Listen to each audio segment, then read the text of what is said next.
tarde, começando mais uma live da hora do almoço, no aquecimento da Black Friday CNE. Deixa eu diminuir essa música.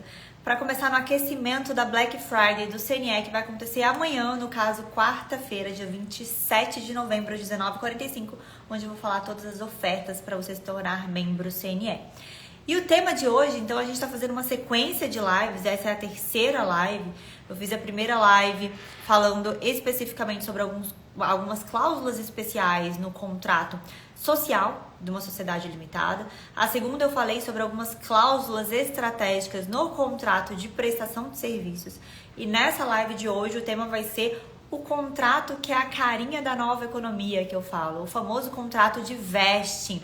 Boa tarde, pessoal. Não sei se quem está aqui nessa live ao vivo comigo já elaborou um contrato de vesting ou já teve a oportunidade de muitas das vezes o cliente solicitar este contrato. Sim, nós estamos na era da informação, então muitas das vezes os clientes sentam aqui na nossa frente, no nosso escritório, solicitando algum documento que ele já estudou, que ele leu pela internet, e com este contrato de vesting, contrato que a gente vai entender o que é isso, que nome é esse, o porquê disso, e falar sobre algumas cláusulas especiais dele, muitas das vezes o cliente já chega e fala assim: doutora, eu li aqui na internet isso e aquilo e eu acho que eu quero fazer um contrato de vesting. Ele já chega meio pronto para isso. Então, se você não sabe o que é, você fala: putz, o que é isso? Deixa eu procurar o que é.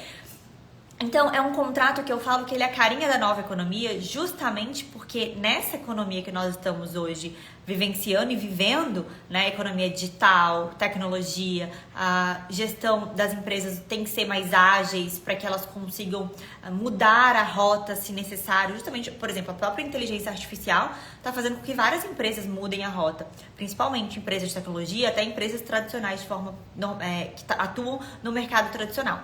E quando a gente fala em mecanismos não só de gestão, de inovação, de tecnologia, mas a forma de contratar mudou muito. Tanto é que, por exemplo, o próprio trabalho home office hoje, que é mais comum, teve uma acelerada e naturalizada com a pandemia, mas ainda assim a forma hoje de contratação, o trabalho hoje home office, precisa de cláusulas específicas para que isso aconteça. Contratar, por exemplo, alguém para divulgar a sua empresa, às vezes um influencer também, a moeda de troca hoje mudou um pouco. Antes tinha um contrato de prestação de serviços, um contrato de licenciamento de marca. Hoje em dia, as pessoas estão entendendo a real importância do quê? Do equity, que a gente chama. Ou seja, lembra da propaganda do Nubank, pessoal, quando eles iam abrir capital na Bolsa de Valores lá dos Estados Unidos, e eles fizeram uma propaganda falando: tenha um pedacinho do Nubank, ou seja, seja um acionista, né? Tenha cotas, ações do Nubank.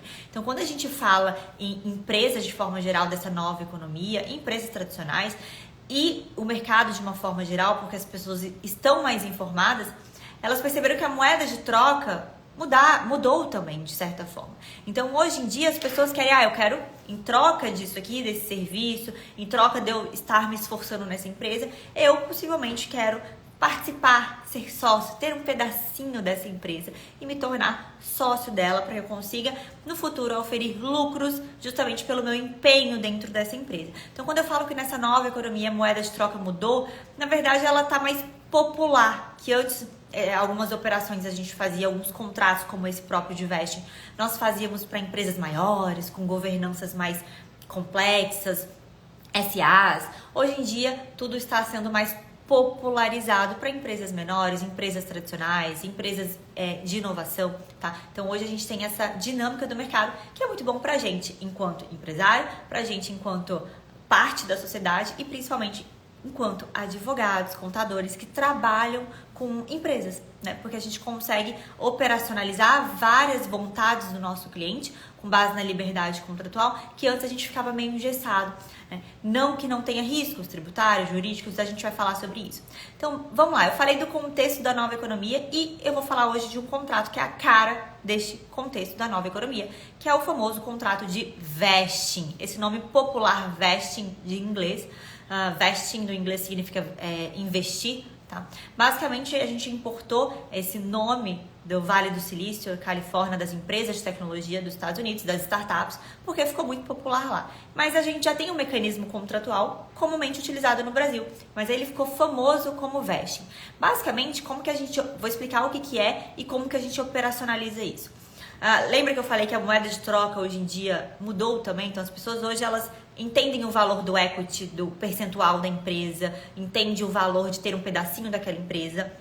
Às vezes entendem errado, entendem que isso só quer dizer lucros, mas quando a gente é sócio de uma empresa, é os lucros e os prejuízos, né? Tem o ônus de ser empresário e sócio e o ônus e o bônus. No caso, o bônus é ter lucro e auferir lucro quando essa empresa tem lucro, e o ônus é ou perder dinheiro, né, ou perder o capital investido ali especificamente, empenhar mais que o capital investido, porque às vezes o trabalho em si que você levou no tempo, e a empresa está no prejuízo e você não leva nada. Então é o ônus e bônus. Muitas das vezes os nossos clientes ou as pessoas que querem ter um pedacinho da empresa não sabem ou não se atentam ao ônus, tá? Mas ser empresário tem os dois lados, só pensa no bônus ali. Mas enfim, então a moeda de troca hoje mudou e as pessoas elas estão entendendo o real valor do equity da participação societária. Então este contrato de vesting ele vem emprestado das empresas de tecnologia, porque empresas de tecnologia são empresas muito dinâmicas, elas precisam de normalmente capital de terceiros para crescer, para se desenvolver, e elas precisam, num universo de startups, de empresas de tecnologia, não tem muita grana. Então, eles precisam, às vezes, de desenvolvedores, de profissionais que tenham um nível mais sênior, sem necessariamente ter dinheiro para pagar aquilo ali, às vezes porque ainda não entrou capital de investidor e tal. Então, normalmente, lá, e a gente vai importar aqui para nossa realidade e para empresas tradicionais também, então, normalmente, fala assim, é o seguinte, vamos supor, eu quero abrir uma startup, eu não tenho muita grana, quero desenvolver um software, vamos falar no universo das startups primeiro, e eu preciso de um desenvolvedor sênior ou de um grupo de desenvolvedores, um time de desenvolvedores. Eu não tenho grana para pagar 30, 40 mil reais para um desenvolvedor desse, que é o valor dele no mercado. Então a gente faz, eu te falo meu projeto, se você abraçar esse projeto comigo e desenvolver esse software comigo, você vai ter direito de quê? De se tornar meu sócio, de ter cotas, ações dessa empresa. Muitas das vezes, essa sociedade começa desde o comecinho. Às vezes não, às vezes tem esse tempo de maturação para saber se aquela pessoa vai empenhar mesmo, se aquela pessoa, para conhecer, né, para ver se vai ter sinergia no trabalho para futuramente ela se tornar sócio. Então, no universo das startups, o vesting surgiu com base nisso, né? Então, você trabalha comigo, recebe um valor X menor do que o de mercado, ou do que você deveria, do que você vale, e futuramente você tem o direito de entrar para o quadro societário da minha empresa e ter um pedaço dela, ou às vezes ir crescendo esse percentual. Então, isso ficou muito comum no universo das startups, principalmente pela falta de verba no início dessas empresas. Mas nós não podemos excluir a realidade dos Estados Unidos, é diferente da realidade do Brasil. Temos justiça do trabalho, temos o fisco, todo mundo em cima. Não que os outros países não tenham, mas não na intensidade de intervenção que nós temos no Brasil. A gente sabe que o pavor de todo empresário é principalmente o fisco. Então, a gente tem que tomar alguns cuidados específicos. Então, basicamente, vocês entenderam. O vesting, basicamente, esse contratozinho é um contrato que as partes formalizam, falam é o seguinte, você vai ter direito de adquirir, de entrar para o quadro societário lá na frente, quando você cumprir determinadas funções ou cumprir o que a gente combinou aqui. Então, basicamente, como que a gente operacionaliza isso no Brasil? Através de um contrato de opção de compra de participação societária. Quem é acostumado a investir em bolsa de valores já vai saber, né, negociar as opções. Basicamente, seria a mesma lógica. Então, o que acontece? Muitas das vezes, e agora vamos trazer aqui para a realidade Brasil.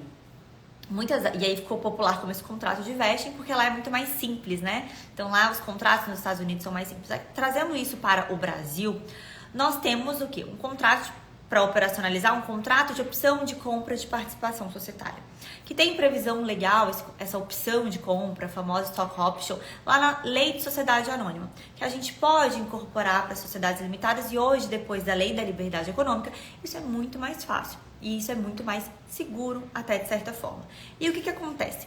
Só que quando a gente fala em Brasil, nós temos que levar em consideração que, às vezes, esse colaborador, essa pessoa que vai receber essa opção de entrar para a sociedade, ela é um carteira assinada, ela é um CLT, ou ela é um PJ, um prestador de serviço que presta serviço para aquela empresa. Porque, às vezes, ela não vai começar como sócio direto. Às vezes, é um desenvolvedor ali muito importante, uma pessoa muito importante para a empresa. chega ali e fala, putz, essa pessoa, eu quero que ela vista a camisa da empresa, eu quero que ela cresça junto com a empresa, não só porque ela tem um perfil para isso, tá? Isso é muito importante, ter o perfil para ser sócio. Nem todo mundo tem um perfil para ser sócio. Tem pessoas que elas ficam muito mais felizes com uma bonificação e o dinheiro no bolso do que necessariamente vestir a camisa da empresa para se tornar sócio e ter o ônus também de ser um empresário. Então tem muito esse alinhamento de expectativas que tem que acontecer. Mas então, quando acontece essa junção, ou quando o cliente chega aqui na nossa frente, doutor, eu quero um contrato de vesting para o meu colaborador. Primeira pergunta que eu faço é, o que ele é hoje dentro da empresa? Normalmente ele vai ser um PJ, vai ter um contrato de prestação de serviços, ou vai ser um contrato de trabalho, vai ser realmente um empregado, um seletista com vínculo empregatício. Então a gente precisa entender isso. O que acontece? Muito se faz no mercado esse contrato de vesting ignorando isso. Leis trabalhistas, ignorando o fisco, a gente vai ver alguns riscos, ignorando tudo e simplesmente fazendo um contrato de vesting, um contrato de opção. A minha sugestão é que sempre aconteça o quê? Vai ter o contrato de trabalho ou vai ter o contrato de prestação de serviços, não tem problema. Esse contrato tem que existir.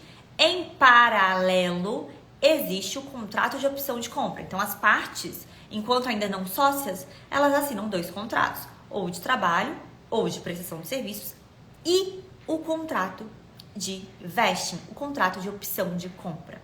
O que a gente tem que ter cuidado com isso? A gente tem que ter principalmente cuidado em relação às características para que a gente não tenha um reconhecimento, às vezes, desse pagamento, desse sócio sendo pago ali como uma caracterização, às vezes, de uma verba remuneratória, ou até para o fisco e para a Justiça do Trabalho a gente não ter problema também em relação a isso. Então a parte não quis pagar isso para pagar em opção de compra, então a gente vai tributar o valor que seria referente àquelas opções. Graças a Deus, a tendência do judiciário é entender tá indo contrário a esse entendimento, a esse enquadramento, tanto do fisco não tanto assim, mas da Justiça do Trabalho principalmente. Que eu quero que vocês tenham em mente. Tá, Bruno, entendi que o vesting o colaborador, o funcionário vai ter a opção de adquirir participação societária ao longo de determinado tempo e em um determinado prazo para que ele vista a camisa. A gente fala que é um contrato de retenção de talentos na empresa.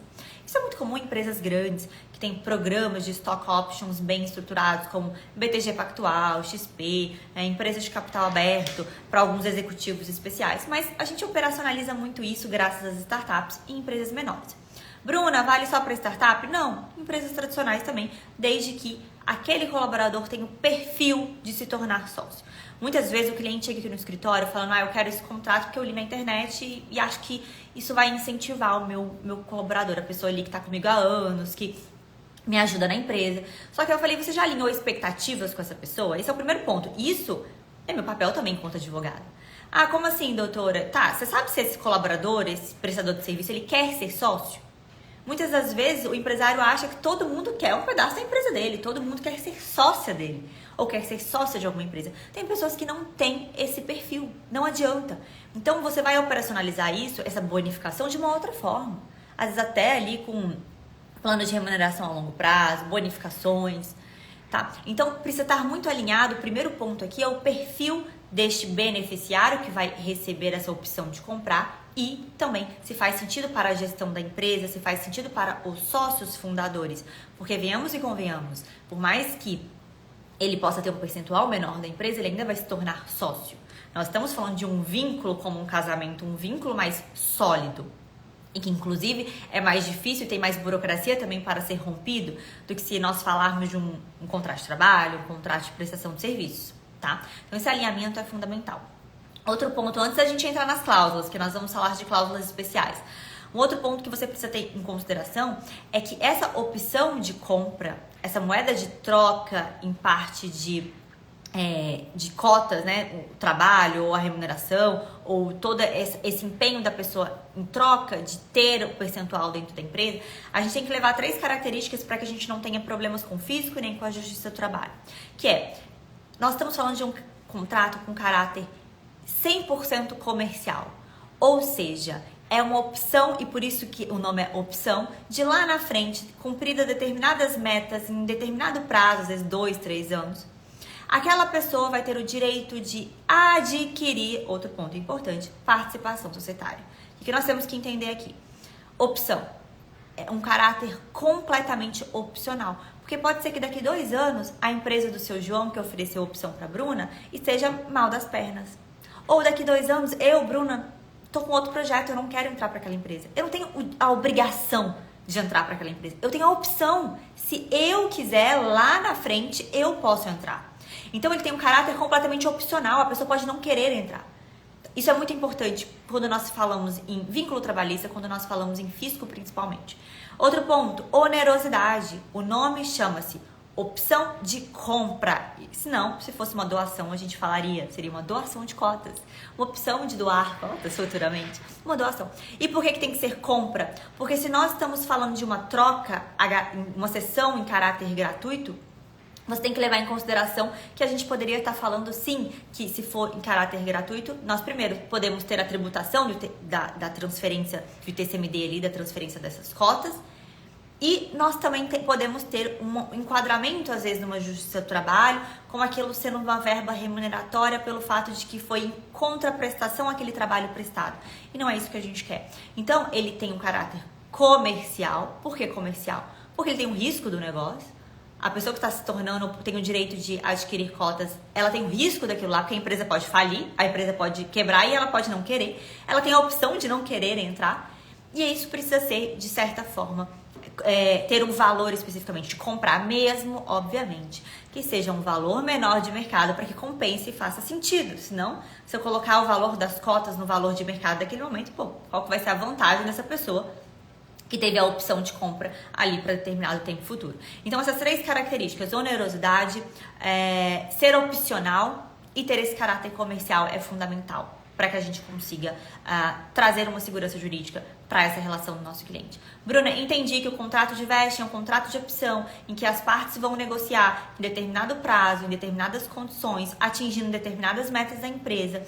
Esse colaborador, esse prestador de serviço, ou até um sócio minoritário, tá? Podendo adquirir mais cotas daquela empresa, ele pode ali adquirir e se tornar sócio daquela empresa futuramente, ou como o nome é opção, pode também não se tornar sócio. Eu tô vendo que o pessoal tá perguntando aqui. Pessoal, guarda as perguntas que no finalzinho da explicação vocês fazem, que aí não some aqui do chat e eu consigo responder todo mundo. Conseguiram entender o conceito básico de que seria o tal de vesting, um contrato de opção? O vesting, na verdade, é o nomezinho que eles deram justamente para ter essas condições, esse prazo, essa carência. Porque você concorda comigo que se você colocar o seu cliente colocar um colaborador ou qualquer outra pessoa para dentro da sociedade de cara, sem ter esse prazo, essa carência, pode ser que em 6 meses de empresa esse colaborador fale assim, olha, não tô mais a fim de trabalhar, não tô mais estimulado, quero sair, e aí a gente tem um problema societário para resolver. Quando a gente faz esse contrato, é um tempo de maturação para aquele colaborador, para aquele negócio, para entender também como é que vai ser, para que futuramente ele entre pro quadro societário. Esse prazo de carência que a gente fala, tá? Que no nomezinho em inglês dessas startups chama-se cliff. Mas, basicamente, é uma proteção que a gente faz com metas, prazos e carência para os fundadores da empresa e para saber se vai ter sinergia, se aquele colaborador, aquele prestador, ele vai ser realmente engajado e vestir a camisa da empresa para que faça sentido ele entrar no quadro societário. Entendido aqui? Quando a gente fala em contrato de vesting, eu falei ali no começo que é muito, muito recomendado, se for um trabalhador, um colaborador, que tenha 2 contratos. O contrato de trabalho, ou prestação de serviço e um contrato de opção. Pra gente não misturar as coisas. São relações diferentes. Ele vai ter a opção lá na frente de adquirir. Se nós estamos falando de um sócio que já é sócio da empresa, um sócio minoritário, às vezes com um percentual bem pequenininho, vocês podem estipular e fazer com que esse plano de opção seja feito dentro do próprio quadro societário, dentro do próprio acordo de sócio, para que esse sócio que hoje tem um percentual pequeno possa, ao longo do tempo, adquirir cotas e ter mais participação dentro daquela empresa. Isso também pode acontecer. E aí a gente costuma formalizar dentro do acordo de sócio e faz um contrato separado também com ele de opção, só para formalizar ali. Então a gente consegue ter todos esses cenários, tá? Ofertar essa participação em todos esses cenários.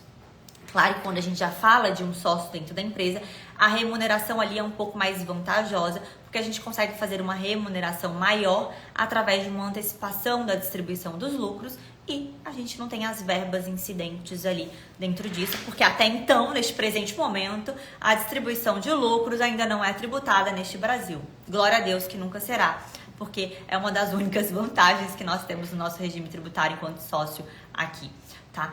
Outro ponto, conseguiram entender o conceito e a dinâmica que funciona aqui no Brasil, né? A gente consegue utilizar isso em sociedades ilimitadas, tá? Principalmente pela liberdade contratual das partes, impactuar isso, em relação à possibilidade da gente utilizar o regramento das sociedades anônimas subsidiariamente nas sociedades limitadas, tá? Então a gente tem essa previsão e é amplamente utilizado.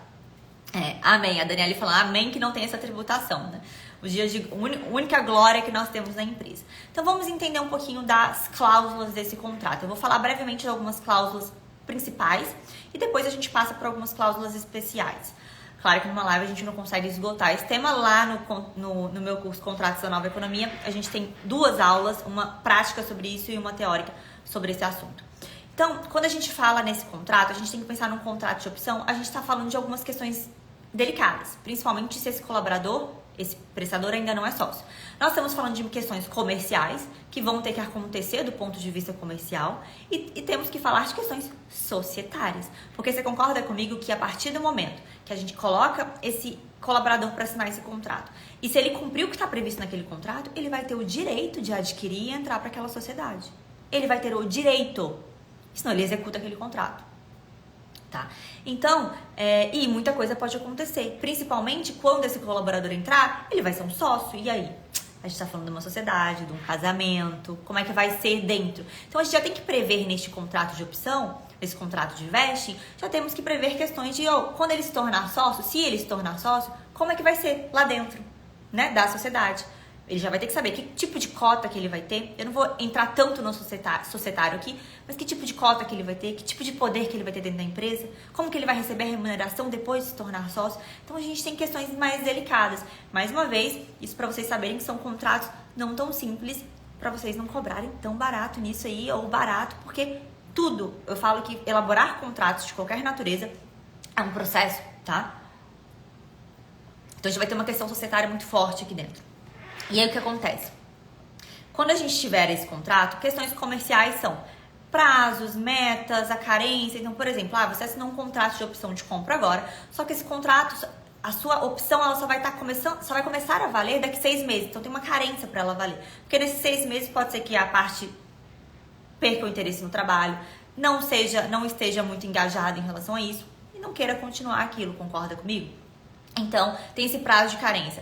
As metas, eu sempre recomendo que elas não sejam atreladas à pessoa em si, e sim ao departamento, que aquela pessoa vai desenvolver uma atividade, e sim, às vezes, ao faturamento da empresa. E quando a gente atrela metas ao colaborador, isso aí a gente aumenta um pouquinho o risco também de uma justiça do trabalho virar e falar, pessoalidade em relação a isso. Aqui a gente não é um caráter tão oneroso em relação a isso, porque a meta está atribuída à pessoa física, tá? Então a gente costuma organizar para que essa meta seja atrelada ao setor. Vamos supor, essa pessoa está no setor comercial, ao crescimento desse setor, vou pegar um exemplo aqui, ao número novos de clientes que surgiram ao longo desse período que ela estava, ao aumento do faturamento da carteira de clientes, enfim, a gente pode atrelar especificamente ao departamento daquela pessoa.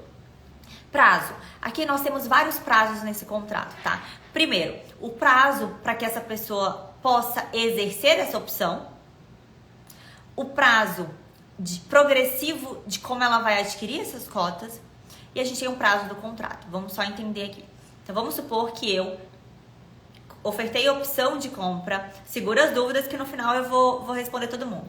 Eu ofertei a opção de compra pro João, e o João é meu colaborador, trabalha aqui pra caramba, ele tem um perfil de sócio, ofertei ele pra ele, falei, João, é o seguinte, você vai ter direito a 10%, 10 é bom, 10% da minha companhia aqui. Só que esses 10%, ele não vai ser de imediato, não concorda comigo? Por mais que eu coloque uma carência de 6 meses, se em 6 meses ele cumpriu aquelas metas e eu vou lá e já dou 10% pro João, o João pode ser que daqui a pouco fala, putz, o estímulo que deveria ser este contrato para estimular a pessoa, pode ser que naquele momento que ela recebeu tudo, ela perca a vontade, o estímulo mesmo. Enquanto seres humanos, nós precisamos de estímulos, e muitas das vezes. E aí eu falo o seguinte, você vai poder adquirir 10% da minha empresa, só que esses 10% ele vai ser, que eu não tenho uma imagem para mostrar para vocês da tabelinha, ele vai ser progressivo.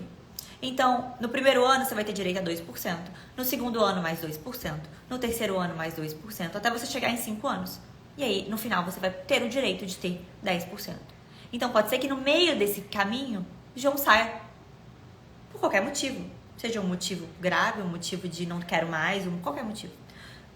Então a gente tem esses prazos progressivos. Então se você vai ofertar, seu cliente vai ofertar 5%, normalmente é só 2% no ano, 2% no outro. Você faz uma tabela para que isso faça sentido, para que ele seja realmente ter uma retenção de talentos, para que ele tenha conclua o seu objetivo principal. Compreendido? Então, esse prazo de como vai ser feita essa aquisição progressiva dessas cotas. Outro prazo é do exercício. Então, se eu tenho aqui no meu caso do João, 10% da empresa, distribuído em 2% ao longo de 5 anos, então, Bruna, como é que vai fazer? Ele vai entrar no contrato social dessa empresa só no final dos 5 anos? Ou ele pode entrar a cada ano? Isso vai ter que estar previsto no contrato. Então, vamos supor que ele vai adquirir 2% ao ano, podendo exercer o direito todo ano dos 2% dele. Então, todo ano o João pode ir lá, agora eu quero exercer meu direito, 2%. Então, a gente pode fazer uma alteração no contrato social.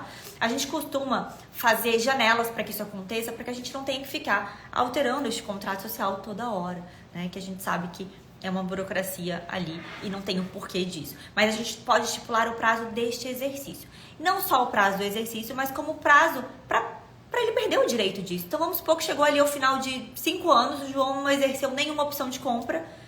E aí, Bruna, chegou o prazo dos 5 anos, eu falei 5 é um prazo muito grande, tá? Normalmente esses contratos têm 3 anos ou 2 anos. E ele não exerceu nenhuma opção. Então ele vai ter um período pós-encerramento deste contrato, de 3, 4, 5 anos, para poder exercer o direito de adquirir essa participação. Às vezes, isso gira em torno de 1 a 2 anos para ele ter um ano e meio, para ele ter o direito de adquirir. Passou esse prazo, ele perde o direito também. Vocês conseguiram visualizar que tem vários prazos que circundam este contrato? Prazo para exercício, prazo para aquisição, prazo para ele, o prazo do próprio contrato em si, que não tem necessariamente com prazo de aquisição, que pode, ele pode perder o direito futuramente. Então, essa questão do prazo do contrato de vesting, ela é muito importante, vocês têm que ter atenção nisso, tá? Já vi muitos contratos que tem muitas falhas em relação a isso. Fala, putz, o contrato trouxe o prazo de aquisição, mas depois que o contrato vencer? Não tá falando nada. Problema. Contrato que não prevê determinadas questões em se tratando de Brasil é problema, né? Então, falamos de prazos, metas sempre atreladas àquele setor que aquela empresa trabalha, combinado? Outra questão que eu anotei aqui para vocês, isso são cláusulas básicas. Questões comerciais, a função daquela pessoa, né, que possivelmente vai estar atreladas a metas do setor, enfim. Tem algumas cláusulas especiais que eu trato como especiais porque elas são mais sensíveis. Como, por exemplo, 2 delas, cláusulas de saída deste sócio. Você concorda comigo, ou desse colaborador? Você concorda comigo que pode acontecer vários tipos de saída? Pode ser que no meio desse contrato vigente de vesting, um colaborador queira sair, por qualquer razão. Não tô mais nessa vibe da empresa, tô com outros projetos, teve algum atrito, qualquer razão. Como que vai fazer se ele sair no decorrer desse contrato que tem, sei lá, 4, 5 anos? Outra coisa é depois que ele entra pro quadro societário, se ele realmente entrou, e ele resolve sair. E aí, como é que faz? Então, a gente tem alguns momentos que são mais delicados. Então, vamos tratar primeiro aqui do momento que ele ainda está nesse contrato vigente, ainda não entrou para o quadro societário. Quando isso acontece, você concorda comigo que esse colaborador ele tem um contrato de 5 anos, o João tem um contrato de 5 anos comigo aqui. Se ele vai sair da sociedade, se daqui 2 anos ele não exerceu nenhum direito de adquirir participação, e ele fala, Bruna, não quero mais, essa vibe não tá comigo. Como é que a gente faz? A gente tem que colocar no contrato como que vai ser feito isso. Às vezes até um cálculo, uma fórmula de calcular, para ter uma indenização. Olha, você não exerceu a opção de compra, mas você teria esse direito. Então você não precisa entrar, a gente paga um valor X referente a essas opções que você teria o direito, caso ali você, né, como parte de uma remuneração. Isso é combinado, isso pode ser feito, tá? Então se ele sair no momento daquele período dele, a gente pode pactuar isso. E aí, no mundo das startups, eles trazem 2 tipos de saída, seja para quando você já está no quadro societário, seja antes disso. Que eles chamam de uma má saída e uma boa saída. Ou seja, o colaborador que saiu de uma forma positiva e o colaborador que saiu de uma forma negativa. Uma coisa é simplesmente a parceria não dar certo e a pessoa sair da empresa. A outra coisa é esse colaborador, enquanto às vezes sócio minoritário, enquanto colaborador ainda ou funcionário, ele sair por uma justa causa. Nós não estamos falando da justa causa da justiça do trabalho, mas pode ser também uma justa causa mesmo. Ele, sei lá, não trabalhou de uma forma que deveria trabalhar, causou um prejuízo à empresa, ele cometeu algum crime no exercício das suas funções na empresa, sei lá, assédio, qualquer coisa que caracterize uma falta grave. Então, a gente pode estipular e tem que tomar muito cuidado, principalmente se tiver um vínculo trabalhista e ele ainda não for sócio da empresa, porque assim como alguém vai dar uma JC, uma justa causa na justiça do trabalho, tem que tomar muito cuidado para depois de não ter uma ação trabalhista, se não tiver provas disso. Aqui é da mesma forma, principalmente se tiver uma relação de trabalho envolvida ainda. Mas a gente pode colocar no contrato causas que poderiam ensejar essa justa causa, não só para o rompimento da parceria, para a exclusão da sociedade lá na frente. Tudo isso tem que estar previsto, tá? O rompimento da parceria no momento e futuramente. Mas como também, não só como esse rompimento, mas como a forma de pagar essa pessoa. Então, podemos estipular com base na liberdade contratual de que caso essa pessoa dê uma justa causa, ela vai receber um valor X menor do que receberia caso não tivesse dada essa justa causa, justamente pelos prejuízos XPTO causados pela empresa, tá? Então, é uma relação muito delicada, porque nós temos que tratar enquanto essa pessoa ainda não é sócia e tratar alguns pontos importantes caso essa pessoa seja sócia. Porque você concorda comigo que tem pontos muito importantes, caso essa pessoa queira exercer o direito de opção de compra, ela chega lá na sociedade e fala assim, tá, agora eu sou sócio. E agora? A gente coloca uma cláusula obrigando e vinculando ela a assinar o contrato societário lá na frente, quando ela entrar. Ela precisa assinar, porque ela já assinou uma cláusula falando que ela está vinculada a assinar esse contrato societário. Mas pode ser regras societárias lá na frente que ela não concorde. Olha como que é delicada essa relação. Então, como é que é? Então, tem pontos delicados do contrato entre os sócios que a gente precisa trazer para cá. Como outro ponto delicado, não só a saída. Que tipo de cotas ou ações que ela vai ter da empresa? Você colocar um sócio minoritário para dentro do quadro societário do seu ou do seu cliente, a gente está falando de uma relação societária, tá? Aí você não tem mais problemas trabalhistas ou outros problemas dessa esfera, mas você tem a societária. E em relações societárias, quando a gente se torna sócio, além do ônus e bônus, existem poderes vinculados a essas cotas que você detém, como poderes políticos, que é de mandar, gerir, ter voz dentro daquela empresa, e poderes econômicos, de receber e auferir lucros, prejuízos também, quando for o caso. Então, isso é um ponto delicado que precisa ser tratado dentro do contrato de veste, mesmo que às vezes em menor detalhe, mas sim. Então, por exemplo, você vai ter direito de adquirir cotas, às vezes preferenciais, sem direito a voto, mantendo o controle dos fundadores da empresa? Possível. Ou cotas de uma classe diferente, que vai receber um valor diferente lá na frente. Aqui no escritório nós temos alguns clientes que têm empresas, grupos econômicos maiores. Então, são várias empresas envolvidas. Na hora da gente estruturar essa empresa para receber alguns colaboradores, algumas pessoas importantes ou até executivos para dentro do quadro societário, nós temos que tomar cuidado em qual empresa ele vai entrar do grupo. Empresas que têm muito ativos ou não, a gente vai ter um problema às vezes depois para fazer um valuation, um cálculo dessa empresa caso ele saia. Então, dependendo do tamanho da empresa, isso tem que ser levado em consideração. Nós estamos falando de uma sociedade. Sociedade tem os seus pontos positivos, mas tem muitos pontos negativos também, principalmente quando se fala em rompimento dela. Então, são detalhes que muitas das vezes, eu sei que no mundo empresarial, a gente coloca no Google o modelo do contrato de veste, vai ter ali um modelo, basicamente vai ter essas cláusulas de metas, ao prazo que eu tô falando pra você, casos de saída, mas bem básicas, que a gente vai ter que adequar à realidade do nosso cliente, ao tipo de atividade empresária do nosso cliente, né? A gente vê várias coisas penduradas, a gente sabe no direito contratual e societário, como, por exemplo, a gente está analisando de um cliente nosso aqui agora, que ele fez um contrato de parceria societária, não é? Contrato de gaveta. E era mais ou menos como isso, só que pior ali, não era uma mistura de um contrato completamente atípico, uma mistura de um vesting com uma sociedade de fato, em que ele aportou um dinheiro na empresa, mas ainda não entrou no quadro societário, porque ele aportou o dinheiro da empresa para constituir apenas uma filial. E como a gente sabe que no direito societário a gente não consegue colocar sócio apenas na filial, ele tem que ser sócio da matriz, da empresa principal, deixaram ele pendurado. Quando eu falo pendurado é para fora do contrato social. Só que o cara investiu uma nota ali para constituir essa empresa e ele tá fora do contrato social. Pô, se a gente conseguir fazer uma reorganização, às vezes com a possibilidade de colocar um vesting para ele adquirir cotas ali dentro daquela empresa, a gente consegue colocar ele dentro da matriz da empresa principal, do quadro societário, com percentual menor, com possibilidade de aquisição e colocando uma classificação de cotas diferente para que ele aufira resultados apenas do resultado daquela filial e não de toda a rede. Tô complicando, né? Mas só para vocês entenderem que um contrato que às vezes parece inofensivo, ele pode ter vários desdobramentos, dependendo do tipo de sociedade que você vai constituir ele. Então, nós, enquanto advogados, contadores, nós temos que ter essa visão holística de tudo, para que a gente consiga colocar cláusulas especiais customizadas ao nosso cliente. Entendido? Eu até tinha colocado aqui também manutenção do controle, né?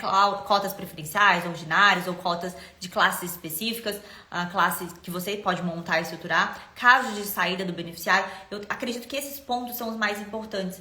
Então, principalmente quando você for pactuar o acordo de sócio lá na frente, colocar uma cláusula vinculando que aquele colaborador, caso ele exerça a opção de compra, que ele está vinculado a assinar aquele contrato, acordo de sócios e todos os atos necessários para que ele entre para dentro da sociedade. Combinado? Pessoal, agora como a gente já tá indo mais pro finalzinho, pode ir colocando as perguntas aqui que aí eu vou conseguindo responder vocês, porque já ficou lá para trás a maioria das perguntas, que eu consigo responder vocês, tá? Então, eu trouxe aqui, em questão de meia hora, um overview do que seria esse contrato de opção de compra, muito utilizado em startups, que hoje a gente operacionaliza em vários tipos de empresa.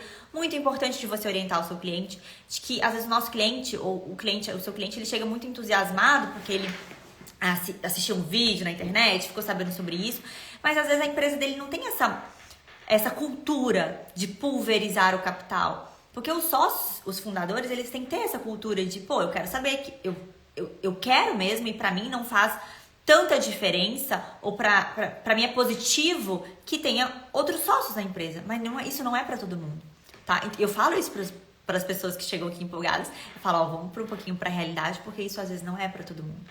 E às vezes aqui já chegou muita gente pedindo este contrato, que a gente foi organizar e a gente fez outra estrutura sem ser societária, uma estrutura de bonificação, o próprio contrato de trabalho, tá? A longo prazo, de estímulos a longo prazo. Então, isso é muito relativo. Temos perguntas aqui, ó. A Perla tá fazendo perguntas. Antes de responder a Perla, só pra lembrá-los que amanhã temos a Black Friday da comunidade CNE. Se você ainda não é membro CNE, 19h45 eu vou falar a oferta que vai ser impossível você não entrar. Deixa eu ver a pergunta da Perla. A opção é somente para o comprador ou também da empresa? E se a empresa desistir de incluir este colaborador no quadro societário? Excelente pergunta. Vou só explicar um pouquinho um ponto. A opção é somente do comprador. Quando a gente fala, deixa eu explicar da onde que sai e da onde que vem as cotas. Isso é um ponto muito... Deveria ser uma cláusula... É uma cláusula especial neste contrato. Quando a gente fala em compra e venda e cessão de cotas, que é uma compra, uma transferência de cotas, essas cotas... A gente, no contrato societário, na empresa, a gente tem que saber, pô, se o colaborador vai ter direito a adquirir cotas, ele vai ter direito a adquirir quais cotas? As cotas dos sócios fundadores? A empresa vai ter que emitir novas cotas para ele adquirir? Ou a empresa vai ter cotas em tesouraria dela própria para ofertar? Então, isso faz parte da estrutura do projeto. Isso é combinado, tá? Então, às vezes, normalmente, se for empresa pequena que está começando, não tem muita, complexidade envolvida, normalmente a gente faz vinculando uma cessão de cotas dos fundadores para os sócios novos, ou pode ser também uma emissão de cotas novas, então seria uma subscrição, tá? Opção de subscrever as cotas. Então isso muda a estrutura do negócio também. Mas sempre tem essa pergunta, da onde que essas cotas estão saindo? Isso a gente vai ter que vincular no contrato, porque vai vincular as partes deste contrato principalmente, tá? Se for os sócios vão ser parte ali como proprietários e donos das próprias cotas. A opção é somente para o comprador ou também da empresa. Eu acho que é isso, né, Perla, que você quis dizer. Da onde que está saindo essa opção? Então, quem vai ter a opção de comprar é o beneficiário que recebeu essa opção. Aí ele vai exercer essa opção conforme está no contrato. Se vai ser dos sócios fundadores, ou se vai ser da própria companhia, ou se vai ser uma subscrição. A empresa vai ter que emitir novas cotas para que isso aconteça. Tá? E se a empresa desistir de incluir um colaborador no quadro societário? Então, normalmente a gente coloca cláusulas de resolução daquele contrato em determinadas condições. Então, tem que tomar muito cuidado, porque em determinadas condições, as partes, caso aquele colaborador ele preencha os requisitos e cumpra aquelas metas específicas, se ele cumpriu tudo que está no contrato, ele não deu motivo para ter alguma cláusula de rescisão daquele contrato, ele vai ter o direito de adquirir. Aí, claro que do ponto de vista negocial, caso não faça mais sentido para a empresa pode ofertar, olha, vamos fazer um cálculo aqui, a gente pode colocar isso no contrato, de quanto vale as suas cotas hoje a mercado e não ao que ela teria o direito de adquirir, e a gente te paga e você não entra pro quadro societário. A colaboradora aceitando, ok, não tem problema, o beneficiário, vou chamar de beneficiário, que pode ser colaborador, PJ, enfim, e não tem problema, combinado? Mas isso pode ser previamente pactuado. Agora, se o beneficiário cumpriu tudo certinho, ele pode executar o contrato se não tiver uma cláusula específica sobre isso. Então tem que ter bastante cuidado. Então por isso que às vezes na justa causa ou nos motivos que vão ensejar o rompimento daquele contrato, a gente tem que ser muito específico. Então, por exemplo, de informar, então o colaborador ele vai ter o direito, ele vai ter a obrigação ali nas obrigações da parte. Isso aí a gente coloca muito vinculado nas obrigações das partes, principalmente da obrigação da parte do beneficiário. Se a empresa quiser rescindir por algum motivo ali, por qualquer descumprimento, ela vai poder, tá? Temos mais alguma pergunta? Eu sei que vocês gostam desse tema de societário. Eu acredito que eu amo, né? É o meu core aqui dentro de contratos societários, dentro do escritório e nas minhas aulas especificamente. Eu sei que é um tema que gera muitas dúvidas. E eu vou começar a falar mais dele aqui. Ó, a Sara falou assim, contrato sem opção para aderente é muito restritivo, deixa a relação bem frágil. Sem opções para ele... o contrato é uma negociação comercial. As partes são livres para pactuar, dentro, obviamente, respeitando a legislação e não ferindo matéria de ordem pública, o que elas bem entenderem. E a gente tem que tomar muito cuidado, principalmente pro tipo de relação que aquilo é vinculado. Tem gente que tá ali como seletista, eu falo que tem muita gente que às vezes tem um perfil de ser empresário, mas ela não sabe o que é ser um empresário. Ela trabalhou a vida dela inteira como CLT. Então, muitas das vezes, se ela tem um perfil e realmente aquilo que vai acontecer, o cliente contratou a gente para formalizar aquilo, a gente faz uma reunião. Por mais que às vezes essa parte possa contratar um advogado para assinar esse contrato, e até recomendado, né, para não ter só o advogado da empresa, mas a gente faz uma reunião explicando para ela o beabá. Até, olha, o que é uma empresa? A empresa é isso, é aquilo, tem ônus, tem bônus, tem responsabilidades. Por mais que ela tenha cotas, às vezes, preferenciais sem direito a votar lá na frente, ela tem que saber o que é isso. Né? Ela tem que, por mais que depois que ela assine a lista, a gente está falando de uma saída de um contrato de trabalho para depois se tornar sócio, a gente tem que tomar um cuidado especial, tá? Mais alguma pergunta? Ou podemos já encerrar para almoçar e trabalhar? Turma, então mais um recadinho.